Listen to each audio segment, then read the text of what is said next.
Cashflow Pro offers free money management advice to help you take control of your finances. And now here's your host, personal finance enthusiast and licensed insurance broker, James Barber. Welcome to Oregon Cashflow Pro. My name is James Barber. I'm here to help you maximize your cash flow. All right, how's everybody doing tonight? We've got a lot of good questions that came in this week that I'm going to address here, along with any questions that you guys might have in the chat. So be sure to say hi in the chat. Let me know if there's anything on your mind, anything about finances, real estate. I can try and help a bit on that. Anything finance related, bring it on. Let's see what we can accomplish here tonight. See if we can provide you guys with some value and make it worth your while to be here for our Wealth Care Wednesday. It's your chance to take an hour, at least an hour out of your day, and care for your wealth. Because your wealth deserves it. Your future self deserves it. Got to take care of your future self. Top Gun made it. All right, welcome. Good to see you. Good to see you. So we're here to answer your questions. Carlos, buenas noches. Buenas noches. So we had a bunch of questions. I'm going to dive into one of them. And if you feel the need to weigh in, if you've got an opinion, put it out there. If you've got a question, put it out there and we will get it answered.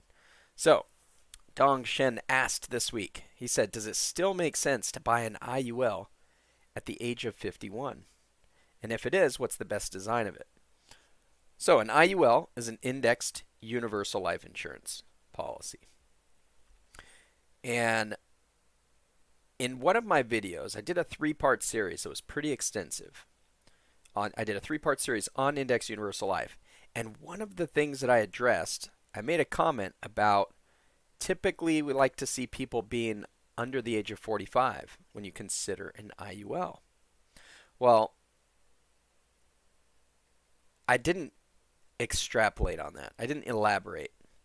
And I should have, because that was what I was taught when I was first taught how to design and sell index universal life insurance.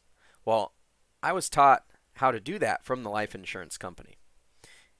They don't teach you how to design a policy properly.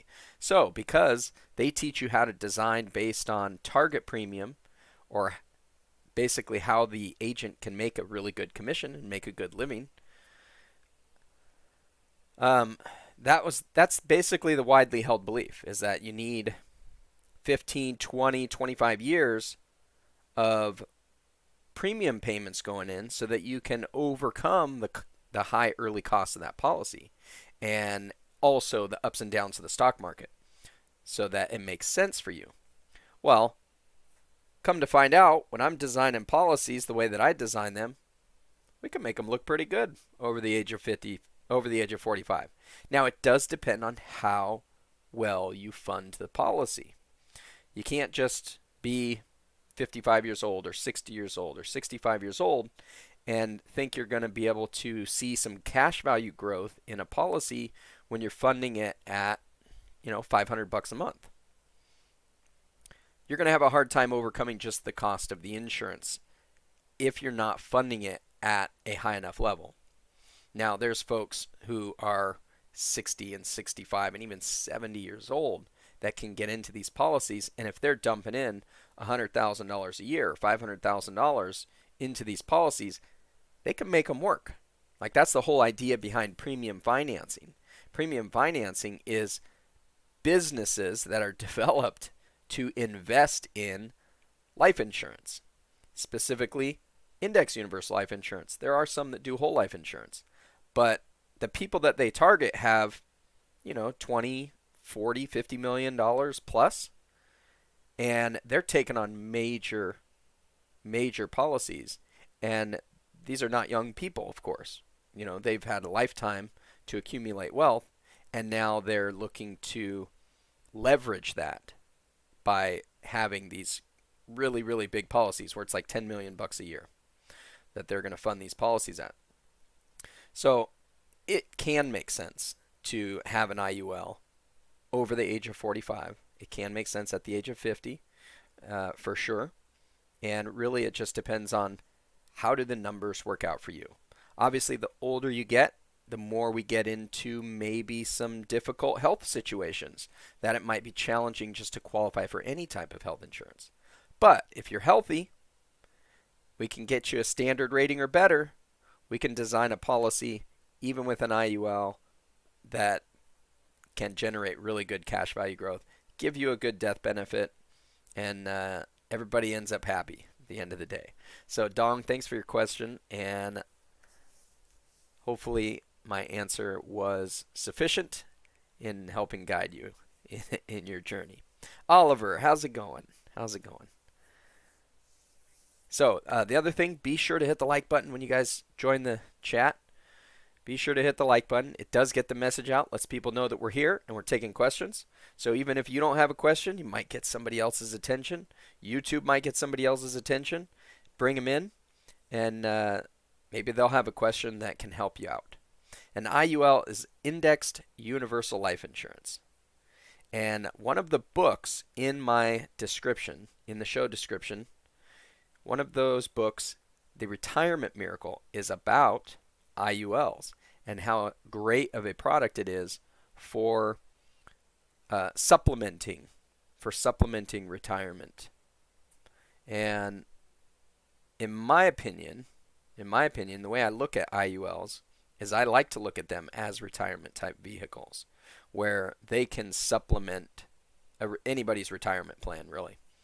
The safety that comes from them, they have a little bit more risk than, say, a whole life policy where we do infinite banking, but they have a lot of safety compared to your basic stock market investing. And so oftentimes, rather than getting more and more conservative as you get older with your stock investing and like maybe shifting more towards bonds and things, money market, things that are less risky and also give you a really small return, rather than looking at something in the stock market that can do that, you can actually shift those funds to something like an IUL where you get that downside protection, but you also have much better growth potential. And along with that, you get your death benefit needs met as well. So oftentimes folks might be paying for term insurance, which is just a straight expense. And instead of paying for term insurance and having that straight expense, you get your death benefit met by utilizing a cash value policy that has really good growth opportunity that can also meet some other needs in your life. So really, really neat ways to go about that. And I'm always available to talk to you folks if you want to see if there's a place for any of that in your financial situation.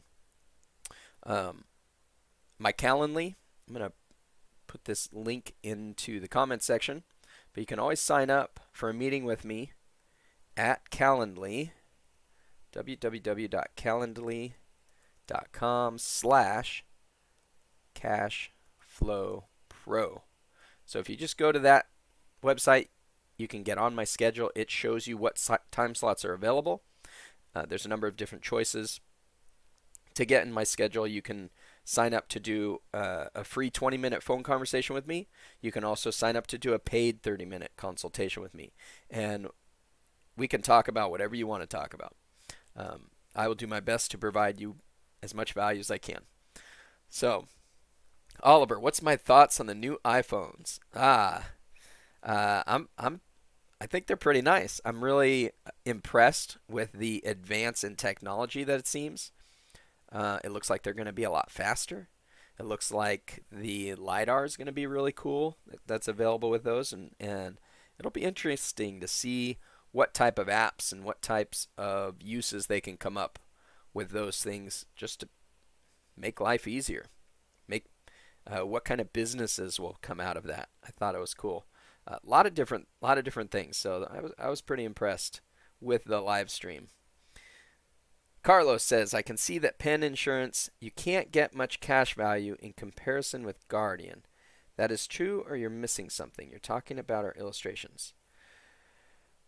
If that means that Guardian is better than Penn Mutual. No. I'll have to take a look and see how those showed up. Typically, you get better cash value growth with Penn Mutual, just not in the first year. Just not in the first year. It takes a few years to hit break even. It takes a little bit longer to hit break even with a Penn Mutual design because of the limitations that they put on how we can design those. But typically we tend to see better cash value growth, even more so than what I see from Mass Mutual when we look 20, 30 years out. Now, that may be affected if we're doing a very short pay. So I'll have to take a look at the illustrations that we did and put them up side by side, because I ended up doing them on different days. And so I didn't have them sitting side by side in order to compare and see how they played out. But that could be a factor too. So if we just have a short 7 pay on Penn Mutual, then perhaps the Guardian design that we did, perhaps it does look better. So I doubt that you're missing something. I think that's a good question. I'm glad you brought that to my attention. I don't know that Guardian is better than Penn Mutual. It is in certain regards. So a lot of what we do when we try and decide between companies is we look at which one meets your needs when it comes to flexibility, and then which one has the better potential growth. Typically, you're better off going with flexibility needs first, because if you get the flexibility needs met, you're usually able to contribute a lot more to the policy, and typically that's going to mean in the long run your potential growth is greater just because you're able to put in a lot more. But that's not the case for everybody. So got to go through your particular situation, figure out where your needs are and which companies meet those needs best. Sonia, do you assist other agents to learn this process? I do. Good question. I've had a number of meetings where agents can sign up on my Calendly. They can meet up with me. You're welcome to use, even agents, you're welcome to use that 20-minute free consult. If there's other things that you want to do, like if agents actually want me to get into looking at specific illustrations or show them how to do things beyond that 20-minute free consult, they're welcome to sign up for my 30-minute paid consult, and I can help out that way. I often tell the folks that I do talk to, that's a good way for you to get some help, maybe designing a policy better for your clients without having to actually split a commission. So for $30, you can do a 30-minute consultation with me. I can show you how to design policies better, and you don't have to give up a big part of your commission. So I know a lot of places, if you work with other agents, you'll end up splitting the commission. You know, you might give up half your commission, or you might give up 20% or 15% of your commission. In this case, we're designing these policies to minimize commission anyways. So I don't want to have to take any of that commission from you, helping you out. And $30 is probably, I would guess, depends on the policy size, of course, but, $30 might be just a few percentage points of your commission. And then it's a set amount that you know that you can expect to pay. So, and then of course, hopefully you'll learn enough that you can then do other policies without having to get that assistance. So, Carlos, in the beginning years, Guardian beats Penn Mutual. Yes. In almost every case, but certainly how I design the policies, Guardian has higher cash value than Penn Mutual does because we can do a 10/90 design. So we can do a base premium, and then we can do blended term insurance, which allows you to put in 90% paid up additions, which essentially turns into almost 90% cash value in year one. Whereas Penn Mutual, about the best design I've been able to get is right about 80/20. So 20% base premium, 80% goes towards paid up additions, which means you get about 80% cash value in year one. Now, how does that translate into break-even periods? We tend to see 4 or 5 year break-even periods with Guardian and 6+ years for Penn Mutual. A lot of that will depend on the insured and the health rating that we can get you. But yeah, there's definitely some trade-offs. Definitely some trade-offs. Good questions. Good questions. Guardian is your baby. Okay. They're both good. And you know, I've got to say, you don't have to just get wedded to one. If you start a policy with one, you like how it goes, but maybe the next policy that you get, if it's on somebody else, maybe it meets different needs, and you can always try different companies. You don't have to just stick with one, but certainly Guardian is a great one to start out with. And actually, I also like Guardian as policies to add on later, because let's say you start off with a badly designed policy from somebody else, or a good designed policy from Penn Mutual or Mass Mutual. One of these companies that requires you to have a very high premium, or requires you to be anticipating putting in a high premium, and it eats up a lot of death benefit. You may not have the room, you may not have the income to be able to justify adding in a lot more premium when it comes to a typical insurance company's guidelines. So some companies might say, okay, if you make $100,000 a year, we're not going to have you commit to more than $10,000 a year in premiums.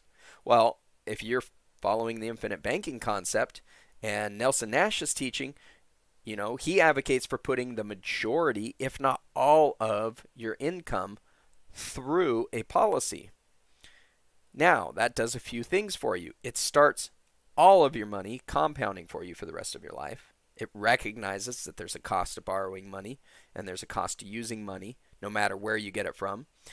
It's a concept that's meant to replace a bank in your life, although you can still use banks along with this concept. But it also essentially, once you pass that break-even period and these policies are earning 4 to 6% a year, you basically just gave yourself a raise. So if you're putting 100% of your income into these policies each year and you're getting out 104%, you just gave yourself a 4% raise. And that's going to compound year after year, along with giving you a nice, healthy death benefit. So the more you can funnel through that, the better. So Guardian provides us with a lot of flexibility to be able to increase those premiums, because Guardian doesn't look at your $100,000 income, and they don't look at the MEC limit and say you can't put in up to the MEC limit. They don't limit you to just putting in $10,000. They might say, oh, your base premium, the amount that you're committed to, could be $10,000. They would love to approve that policy, but they'll still allow you to put in 10 times more than that and get up to the MEC limit. So it all depends on how we design the policies, how we approach the insurance companies with the policies that we design. And yeah, we just work to get that approval in order to create a product that will allow you to contribute as much as you need to meet your financial goals. So Carlos, more cash to work with. Yes. Yeah, you definitely will have more cash to work with in the early years with the Guardian policy. Absolutely. Top Gun says, a lot of good things happening on your Discord. Learning a lot about options trading. All right, that's good. That's good. I am planning to do a couple of videos on options trading. Not that I'm an expert on it, and I'm not going to be recommending folks do it because I'm not licensed to be able to do that. But I will be showing you guys what I'm doing, because I've been doing a deep dive. I'm listening to podcasts on it. I'm really excited about the potential there. And believe it or not, there are ways to maximize your cash flow when it comes to buying stocks. And using options is one of those ways. And so I'm going to be putting these videos out in the context of maximizing your cash flow while preparing for an investment, or maybe you're investing in retirement. But there are different ways to get into trades or to own a stock that cost less than other ways. So a lot of neat things that I've got coming up, and I'm planning to make some videos about that. So keep an eye out there. In fact, I'm doing a lot of videos about stocks. I'm thinking I might need to start another channel to handle those. because I hate to dilute my channel. I hate to dilute this channel so much where everything gets buried by the live streams and people will miss the dynamic banking videos and the infinite banking videos. I don't really see that as a problem just yet because, man, you guys are flooding me with meetings about index universal life and dynamic banking and helping you out with the cash flow. I'm not getting any meetings about stocks, which is good because we're still learning. We're still learning about how to do all of that stuff, and there's definitely some growing pains that you guys are able to watch as I share those with you. But at some point, all of those videos tend to get buried, and I don't know if they get limited in their release from YouTube when I put out more than one video in a day. Like if I do a live stream in the morning and then I put out a video later on that day, it doesn't seem to get as much attention. So I'm not exactly sure. Not exactly sure if I'm better off adding another channel that focuses just on stock market stuff, but I'm considering doing that. So let's see. Carlos, which insurance has the least amount of premium that allows maximum paid up additions? Least amount of premium, maximum paid up additions. That would be indexed universal life insurance. Indexed universal life insurance has the lowest cost to insurance. Now, it's actually, let me rephrase that because you asked about maximum PUAs. Indexed universal life insurance does not have PUAs, but it does allow you to put in, when you max fund an IUL, you can get a lot more money in there, or maybe about the same, but the cost of insurance is lower. So the potential cash value growth is higher. Now, when it comes to whole life insurance, the least amount of premiums, maximum PUAs, I don't think I'm contracted with the carriers out there that will give you the least amount. From what I hear, there's some carriers out there that might let you do a design that's like 97 and 3. They'll let you really overfund that policy.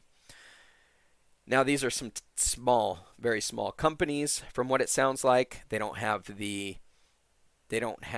backing, the history of the large mutual companies that we offer that carry these major dividends, and they've been paying dividends for 150 plus years, and they're rated A and A plus from the credit agencies. These companies don't meet that need, and so they make it up in other ways.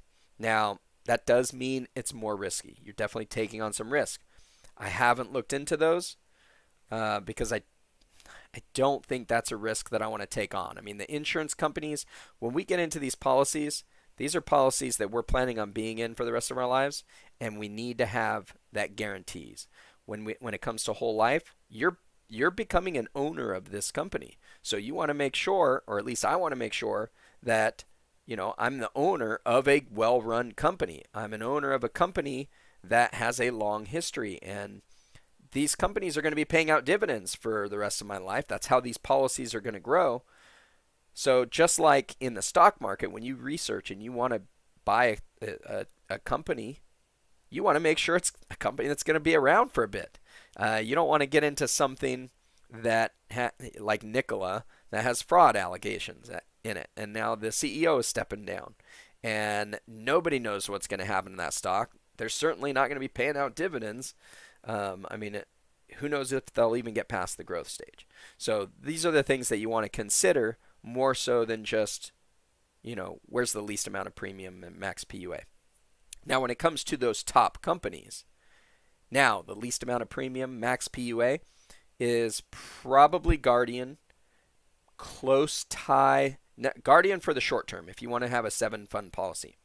Mass Mutual would be number one if you want to be able to 10x those premiums for a longer period of time. So let's say for more than 7 years, 20 years, 30 years. Mass Mutual would be a good one to go to. Penn Mutual, also a good one. We can design that to 10x for the life of the policy, basically. But a little more cost to the premium. So I wouldn't put them above Mass Mutual. So good questions. Good questions. Ben Q, what is the maximum monthly payment you can do for IUL for a child? Ooh, I don't even know if I know that answer. So when it comes to children, when it comes to children, the amount of insurance that they can qualify for is based on how much insurance the parents have. It's typically, we can usually get you qualified for half. We can get your kids qualified for half of however much death benefit the parents have. So when it comes to putting money in and paying premiums on an IUL for a kid, that's going to be limited on how much death benefit you can get for them. So if I can get $1 million death benefit on a kid, I could probably get, you know, I don't know, $10,000, $12,000 a year. Actually, probably more than that, 300. Yeah, maybe about that. I haven't even tried to see how much I can get. I've done some policies, whole life policies, where we've gotten $2 million death benefit, and they're putting $20,000 a year or $24,000 a year into the policy for the kids. So that's $2,000 a month. When it comes to setting up these policies, this is one of the reasons why it's good to get started, get insurance on you, start building your infinite bank, because you're going to be able to get more insurance on your kids. And then if you get insurance, let's take for an example these folks that I put a $2 million policy on their kids. That policy, as they fund it, is going to grow, and the death benefit's going to grow.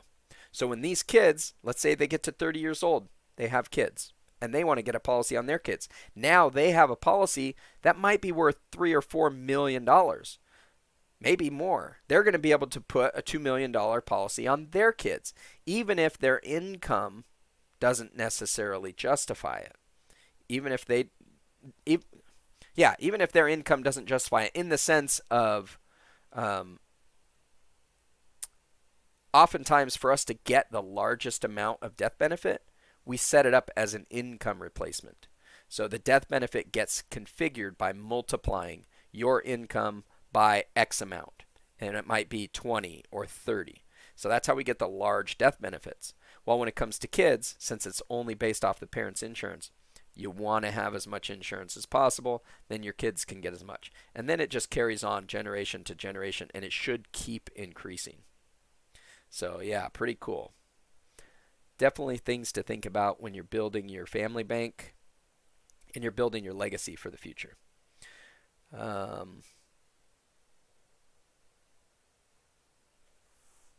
Let's see. So if you want to get any more specific, I'm happy to get more specific as far as monthly payments. But hopefully that answers your question for maximum monthly payments. Top Gun gets both your live stream notifications in the morning and the evening. Yeah, that's good. I mean, you'll get the notifications. It's more of my concern is more of, does YouTube recommend to other people outside of our subscribers? Because when I look at the analytics, probably 50% of the views are coming from subscribers, which is like really good. Like as a percentage, that's great. I think a lot of channels would like to be that way. It tends to be a much, much smaller number, like 10% or less. But those are also probably growing channels. We do get quite a bit of views. I get a lot of views when it comes to the live streams, which is awesome. I love it, and I enjoy doing them. But we always want to be bringing in new folks. Like my main goal with that is to expose new folks to me, to this channel, to the concepts that we're talking about and saving money. It's a great way for them to, they get to watch the stock market, talk with other folks about it, do something that they like, and then kind of, hear about ways to maximize your cash flow on the side, and maybe bring them in a direction they may not have otherwise been looking. And that's kind of my goal with it. So I don't necessarily want to split the channel up if I don't have to. We're still playing it by ear. Because I do like being able to expose folks to these concepts where they wouldn't normally be exposed to them. Oliver, is there a way to speed up the growth in a life insurance account? To speed up the growth? Yes, and that is to max fund the policy. not only max fund it, it has to be designed right. It has to be specially designed to be max funded, but then you have to max fund it. You have to max fund it.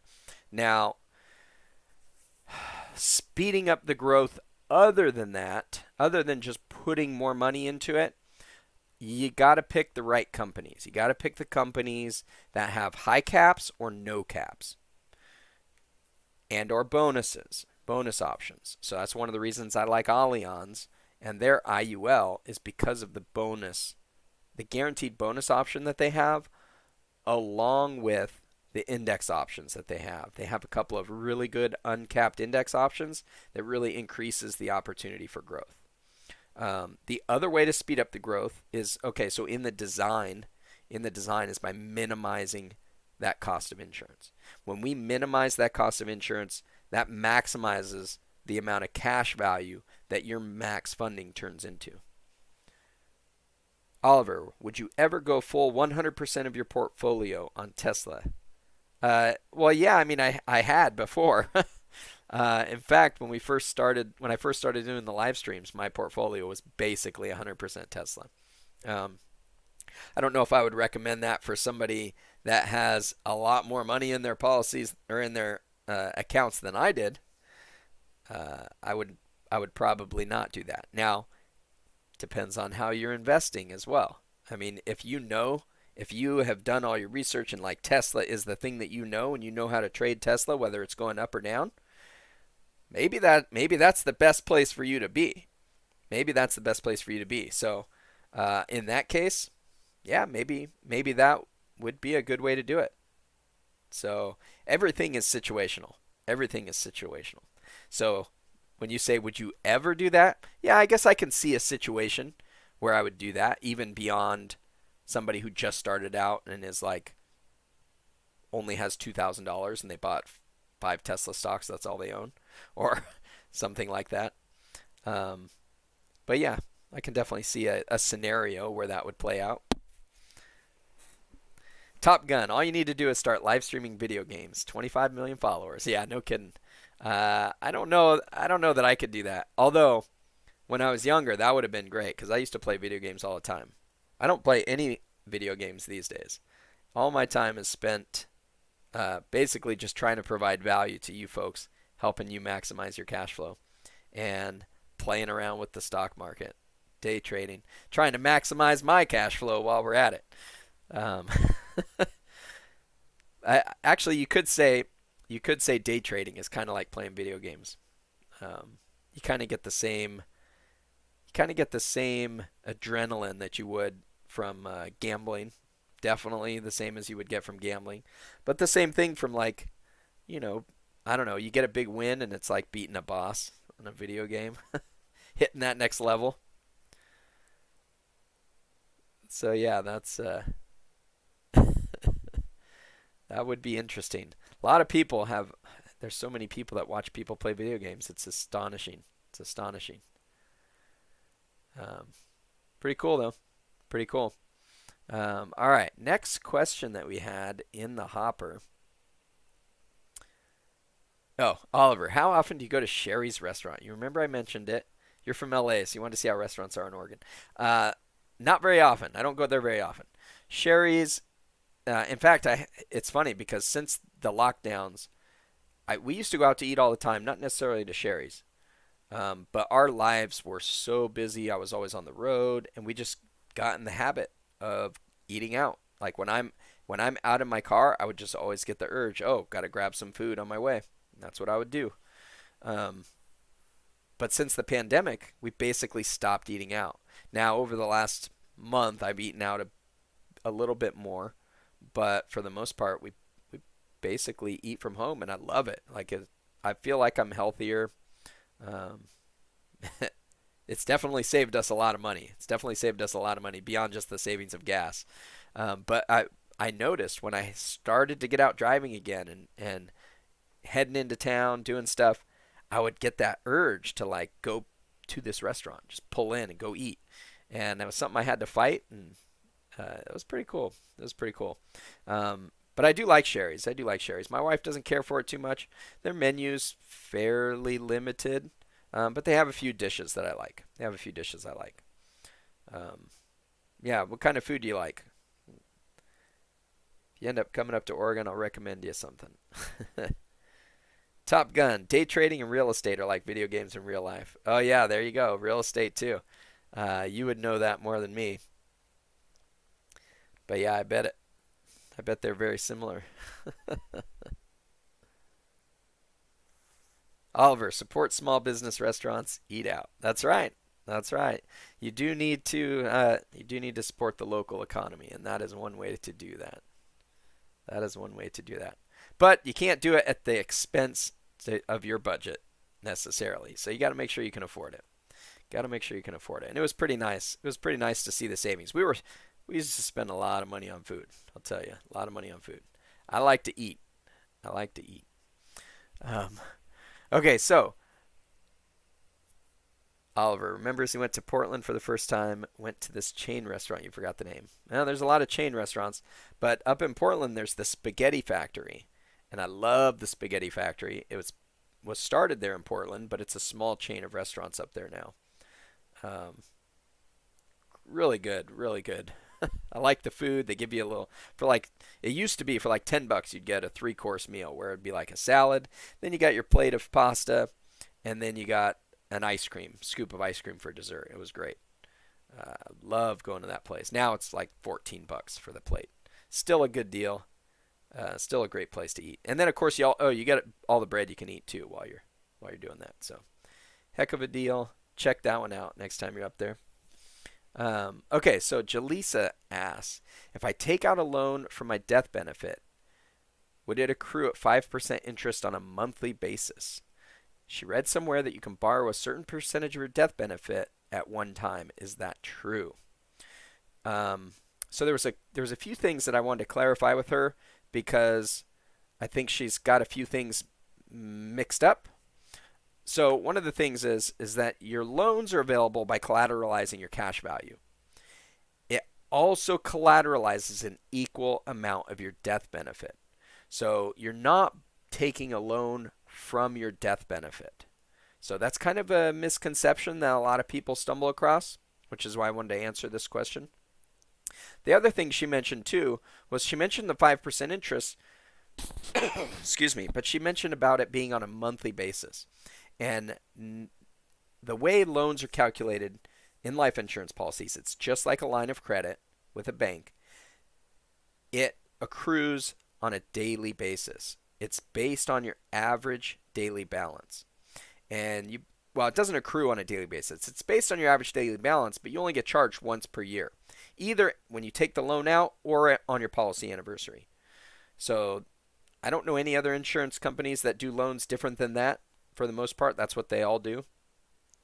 And it wouldn't be 5% interest on a monthly basis. It's 5% on an annual basis. And then it ends up being divided into, 365 different days. So you get a little teeny tiny amount of interest based on whatever your balance was that day. So the other thing is there are living benefit riders that are available. And the living benefit riders allow you access to the full death benefit. At that time, how those access the death benefit is by borrowing against the death benefit. So in this sense, your question is correct where you read that you can borrow a certain percentage of your death benefit. That would be the situation where you can borrow a percentage of your death benefit. It's when you're utilizing those living benefit riders. And you have to meet the criteria for that. So it's not just available to anybody. Certain companies have more living benefit riders than others. Your IULs tend to have more living benefit riders than your whole life policies. So great question, and hope that helped. Oliver, do you like Voodoo Donut Place? Okay, so Voodoo Donuts in Eugene, they have some interesting donuts. I'm not a huge fan of the place, although I'm a fan of the company. I'm not a fan of the actual donuts because they make some crazy concoctions that's just like there's so much sugar. Like there's a donut that I actually like that's like a Fruity Pebbles donut.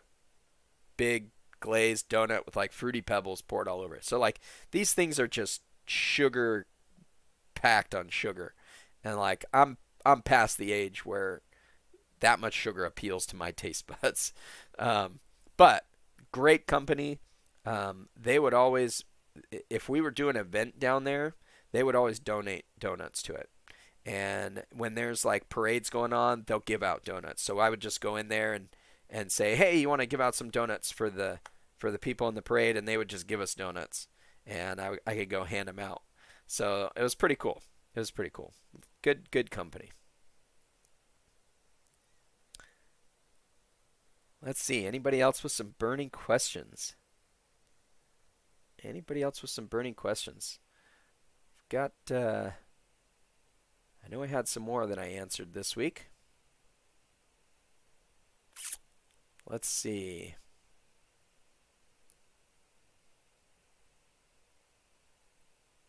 This one was a good one. This one was a good one. Yang asked. He said, thank you very much for your valuable insights. For the optimized option, this is in regards to the IUL policy design. For the optimized option, is the premium separated into two parts, face amount and additional death benefit? Does every insurance company provide this option for people to divide total death benefit into face amount and additional death benefit? And then why would an insurance company offer this option? What's the catch? Is there a catch? And then he finishes it up with, when converting to a level death benefit in the 70s, would an insurance company require another physical or blood work?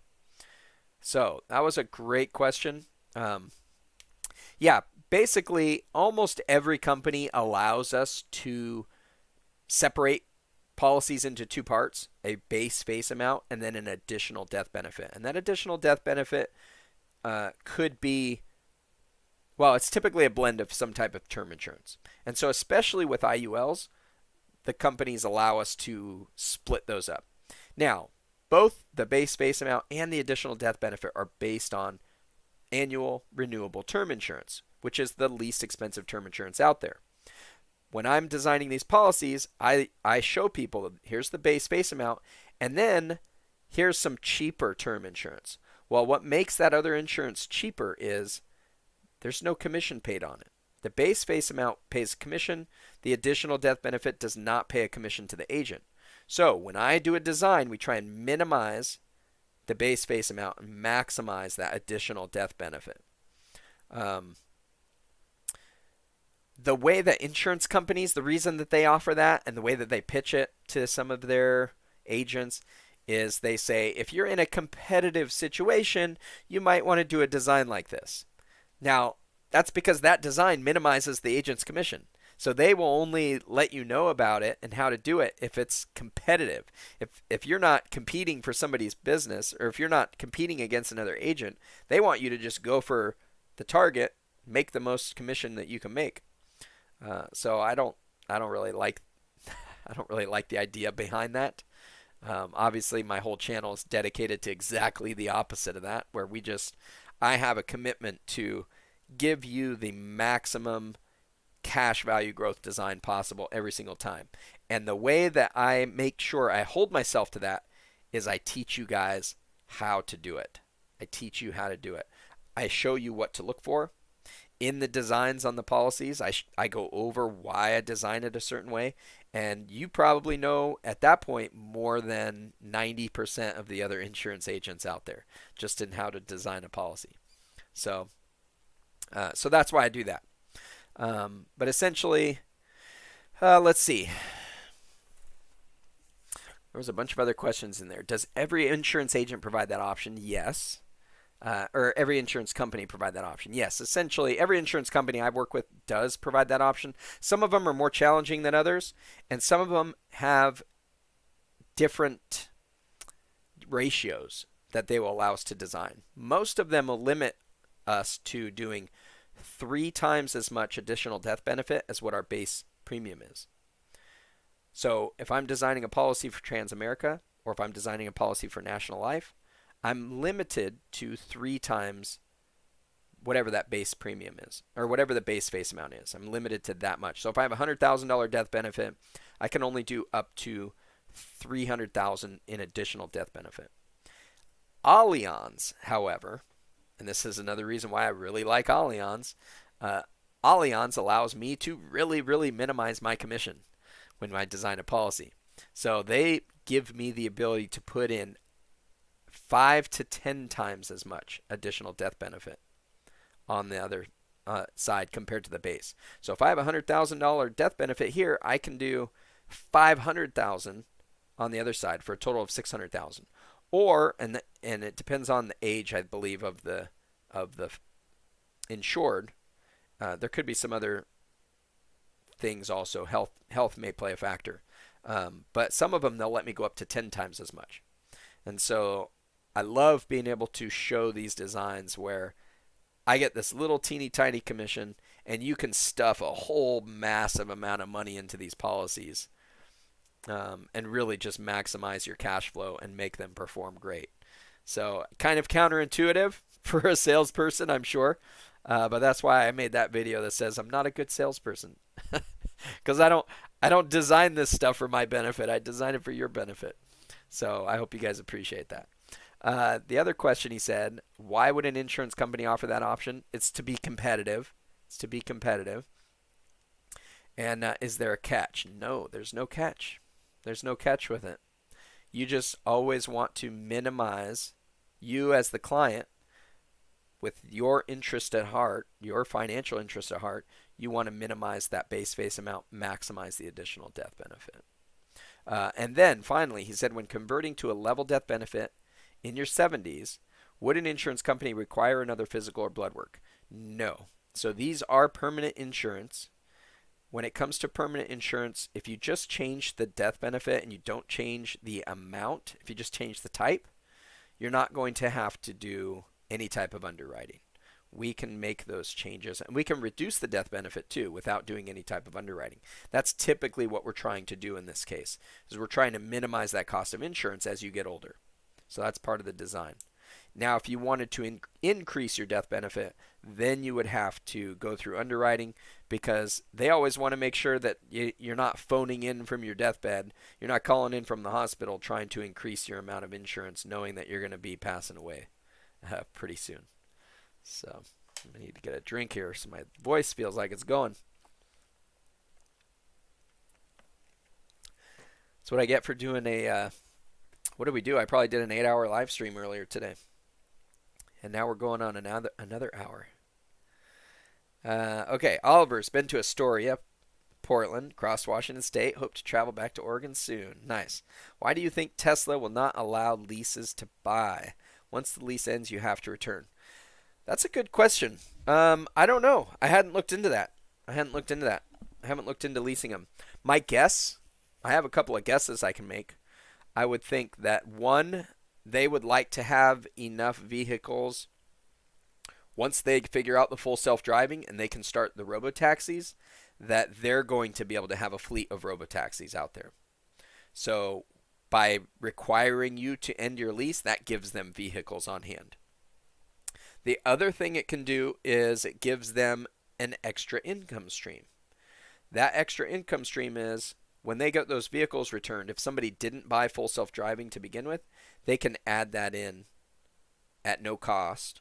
All they got to do is allow it via the computer, and then they can make more money that way when they sell it as a used vehicle at that point.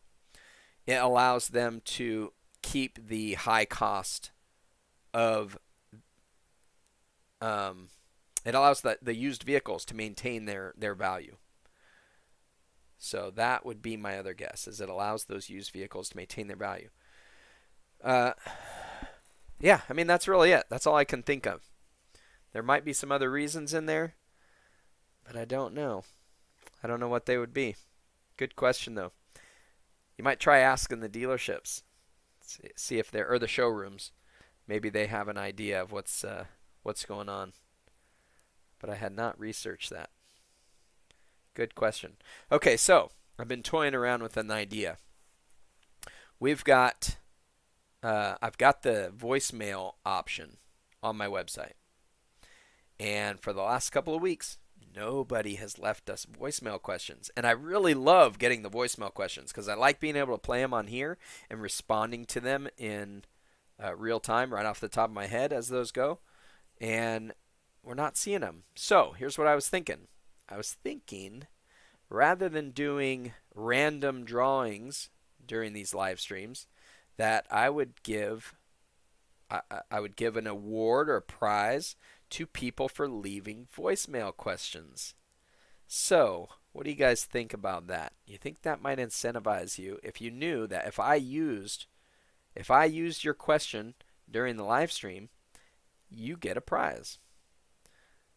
Would that incentivize you to leave an actual voicemail message? Or even come on live stream via the Discord? We could even do it that way too. So there could be two different ways to do it. That would probably limit how many questions I could do because I can't give away a ton of stuff every week based on the questions. And I don't really want to just take one question and elaborate on it for 50 minutes. But that's what I'm thinking. I could come up with something small that wouldn't necessarily cost me $50 as a prize like the big sweatshirts do. So something, just an idea I had earlier today that I was tossing around. You'll have to let me know what you guys think. Let me know what you think about that. Because I would love to get some live questions. Do you guys like to hear the live questions? Or would you rather me just read them out here? That's also a concern as well. But when I get the live questions, I can maybe cut out and make a video of it on its own of this. Oliver, are there any advantages to leasing for the end user? Typically, the advantage to leasing is you get a lower payment. The other advantage is you get a guaranteed buyback value. Now, in your case with the Tesla, it sounds like you have to give it back, so that really you don't have the option to purchase it. But on a typical lease, somebody would come to the end of their lease and they have the option to, if the car is worth more than that guaranteed lease end value that the company provided, they could sell it on their own and just pay off the car at that value that was guaranteed. Or if it's worth less, they could give it back. So there were options. Robert, thanks for the tip, man. Much appreciated. Much appreciated. So there were options to a traditional end buyer to a lease. Now it sounds like it's limited to the Tesla. So the advantage to you would be a lower payment. Because you have a guaranteed return value, the amount of your monthly payment is going to be the cost of the vehicle, and then how many payments does it take to make the interest payment and get down to that guaranteed value. So inevitably you end up saving money each month. Now it doesn't mean you end up saving money in the long run as opposed to just being able to buy it and pay it off and having a vehicle that you can sell and make money that way, or a vehicle that you can just drive into the ground. So I leased some trucks when I was younger, and I had, $300 payments on the trucks or $400 payment on the truck. And then at the end of the lease, it was worth, $11,000, and I ended up buying it at that point. For me, that worked out well because it kept my payments where I needed them. And the trucks lasted a long time. I beat the crap out of it, so there's no way I was returning it. I was using it as a work truck. So there's no way I was returning it. I knew I was going to buy it at the end of the lease. It ended up making it so I had to finance it, though, for like 9 years, which is not an ideal situation. I would have definitely been better off had I just bought the truck outright and did a 6 or 7 year, I don't think they had 7-year loans at the time, but a 6-year loan, 5.5, 5-year, something like that. So, Oliver, you said, sometimes you debate if you should pay cash for it and not worry about any debt. So that, my friend, is a cash flow question. So here's the thing. What would you do with the money if you didn't pay cash with it? Because you could probably get, I was talking with somebody, they're getting a 2.85% loan on their Tesla Model 3. They're doing getting a 2.85% loan. Now, a 2.85% loan on the car, can you make more than that if you had $70,000? I forget which one you're going for. I think it's the Model Y. So if you had $70,000, can you make more than can you make more than a 3% return on that money? If you can make more than a 3% return on that money in a fairly safe fashion, like you're not putting it at risk to do it, then I would absolutely take the loan out, take the debt, and put that money to work for you. That's all about cash flow. You could actually, in this case, let's say, I don't know if you're an options person, but let's say you took that 70,000, and I'm not advocating anybody does this. This might be something way I would consider doing it. But let's say you took that $70,000, and one more caveat: you should not do options if you don't know what you're doing. You should not do options if you don't know what you're doing. So get educated on it. Options can be dangerous. Now, that said, you could take that 70,000. You could go buy 200 shares of Tesla. You could buy almost 200 shares of Tesla, okay? 100 shares of Tesla. You could sell that call. You could sell a call on it every week and get $1,000 selling that call. $800. You could probably go deep in the money a bit and get $600 a week selling that call. So $70,000, you can make $2,400 a week. Is that enough to make that car payment? I think so. So you could take that money, put it in there, and earn more, make the car payment with it, and do it in a pretty safe manner if you know what you're doing. If you know what you're doing, okay? Cannot stress that enough. It is a bit risky. It is a bit risky. Because there's always risk when it comes to that stuff. But it's a way you can put that money to work for you better than it otherwise would, being locked up in a car. Now, a car is an asset that loses value. It is not a cash flowing asset. Not good to have equity locked up in assets that do not have cash flow. That's the way I look at it. Top Gun says, hard to beat active investment returns when you know what to do. Yep. You could even take that 70 grand and you could put it to work with our good friend Top Gun Bobby and possibly earn a 10% return on it. And that could be backed by real estate. You don't have to even own the properties. So there's a way you could pay for it there and be fairly safe. I don't know what kind of guarantees he's given with that, but it is backed by real estate. So there's options. There's options out there. You hope you can get 2.7% APR. Yeah, I'm pretty sure you can.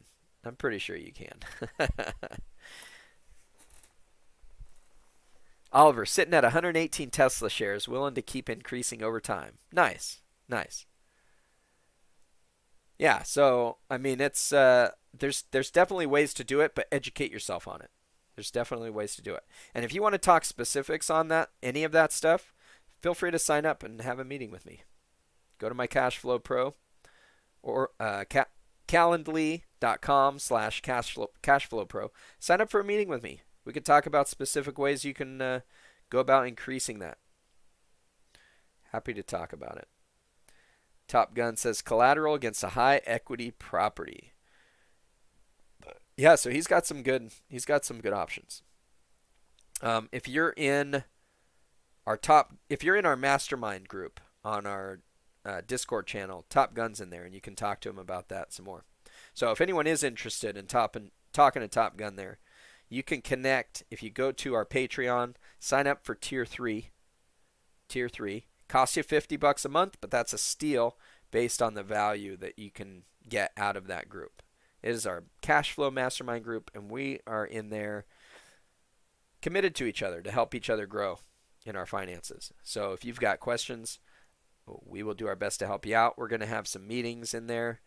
I'm going to try and come up with some meetings in there to where we can get together and go over certain topics throughout the month and really try to provide way more value than what the cost of that being in that group is. Way more value. Hopefully you get more value just by sitting through this live stream. Hopefully you get more than $50 value just by doing these Wealthcare Wednesdays. But yeah, so if anybody's interested in that, Patreon link is in the description of the show. You can find the Patreon link. Sign up, join us in there, and Let's work on getting better together with all of our finances. Oliver, thank you for always taking the time to answer all our questions. We need to take advantage before these live videos reach over 100 people asking questions. That's right. That's right. Hopefully I'll get there soon. Hopefully I'll get there soon. But as of yet, it's a struggle. We don't usually even get 10 or 12. It can be a challenge. It can be a challenge. But I love the questions though, because it does give me the opportunity to get more in depth on my answers. Top Gun says he can help you guys get started with your first rental property too. Nice, nice. And I am planning on making a trip out there to Kentucky. I'm going to make a trip out there, meet the team, and see what you got going on. See what you got going on. Maybe we can partner up on a property too. Partner up on my first rental. That'd be a good way to get me going out of state. Something I would definitely be interested in doing. Oliver, people pay hundreds of dollars for the advice you give to us. I know it. I know it. Well, that's just part of my goal here. Is I want to be able to provide you value that will help you without having to cost you a lot of money. Because there's a lot of people out there that can watch these, because YouTube's free to watch, and they need this information, but they may not know where to go for it, and they don't necessarily have the money right now to pay somebody for that, or they just don't know where to start. They just don't know where to start. So not only do I give my time here answering your questions, but I also give that free time where people can call me. And I'll tell you, I end up just beat at the end of the day going to meeting after meeting on there. My brain gets fried from just numbers all day long, different numbers, different situations, trying to problem solve. But I don't know that I would change it. I enjoy the heck out of it. I really enjoy it. Top Gun says there's plenty of bourbon to share. Nice, nice. Well, I'm not much of a drinker. Not much of a drinker.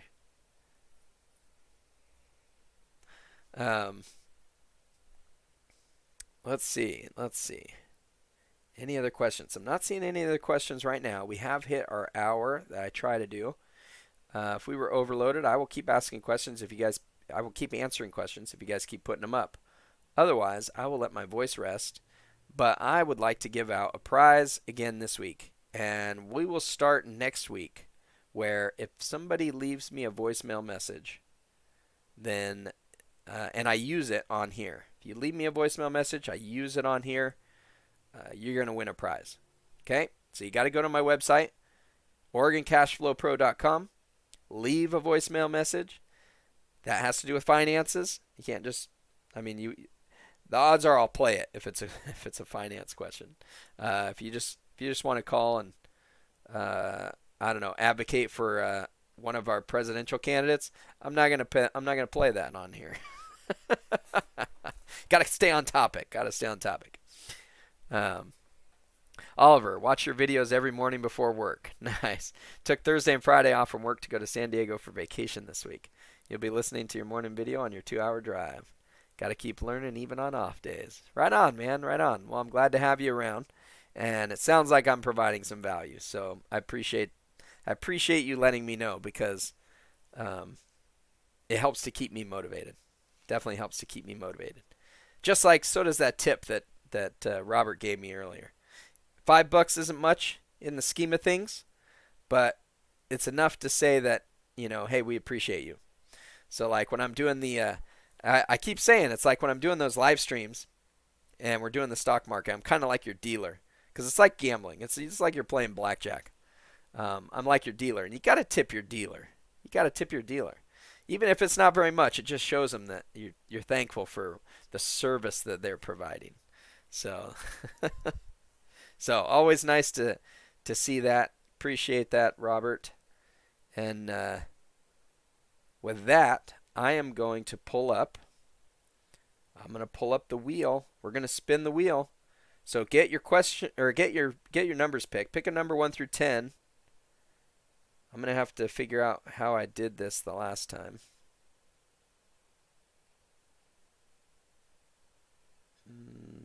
Ooh, I think it was that one. That was it. Okay. All right, let's see if I can get the wheel up here.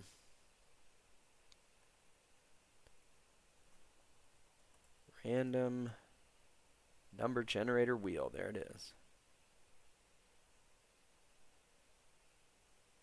So pick a number between 1 and 10.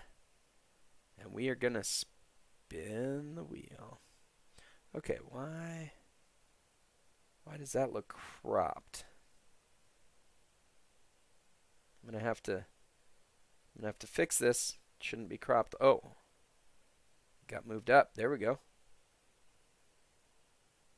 I don't know why that got moved up, but let's do this. There we go. All right, we got the wheel. I know there's more than 2 of you. I know there's more than 2 of you on here, so let's get those numbers in there. Oliver says, Tesla stock in freeway traffic. You don't mind. Nice. Top Gun, keep up the good work and spin the wheel. All right, we will. We will. Let's see here. The nice thing is there's a 2/3 chance we get a new winner this week. Because Top Gun's won, but Oliver hasn't won, and Carlos hasn't won. So here we go. We are going to spin that wheel in 10 seconds. 9, 8, 7, 6, 5, 4, 3, 2, 1. Oh, and Sandra hasn't won either. Sandra's up on the board. Good, good. So we got 3/4. 3/4 opportunity of a new winner here. Boy, this wheel spins for a long time. All right, where are we at? 10. Oh, man, that was so close. That looked like it was going to be a 9. Look at that. It was right on there. Sandra should have won that. Sandra should have won that. Let's try and spin again because nobody picked 10. If this lands on nobody, I'm going back to Sandra. Sandra's going to be the winner because that one was right on the edge. That was right on the edge.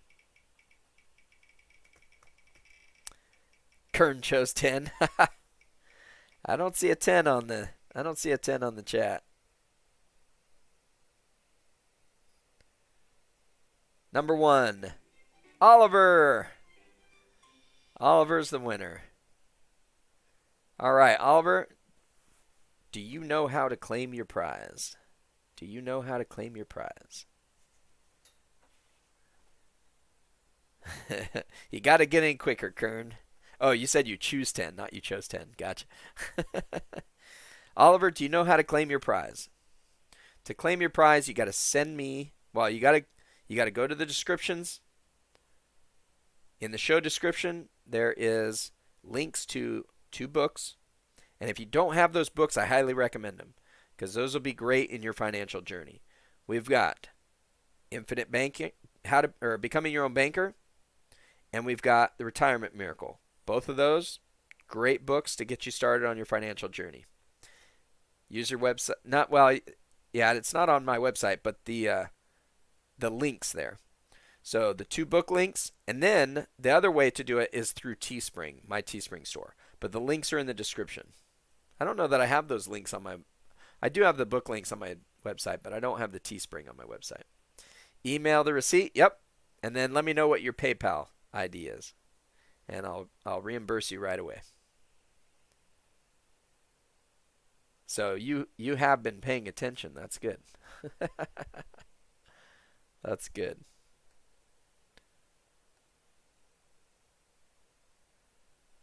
All right, guys. Well, I appreciate you being here and asking all those wonderful questions.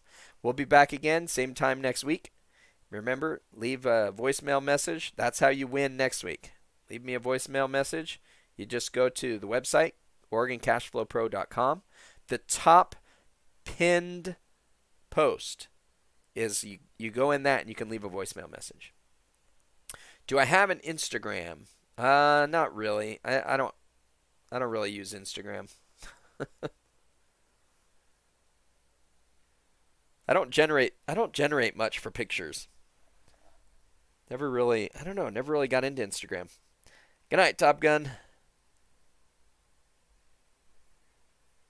But I do have Twitter. I do have a Twitter account, Oregon Cashflow or OR Cashflow Pro on Twitter, and we have a Facebook page. So definitely check us out. See if you can find us. I think I made an Instagram at some point, but I don't really use it. All right, thank you all for joining us. I'm going to play you out with some music, and we will catch you on the flip side.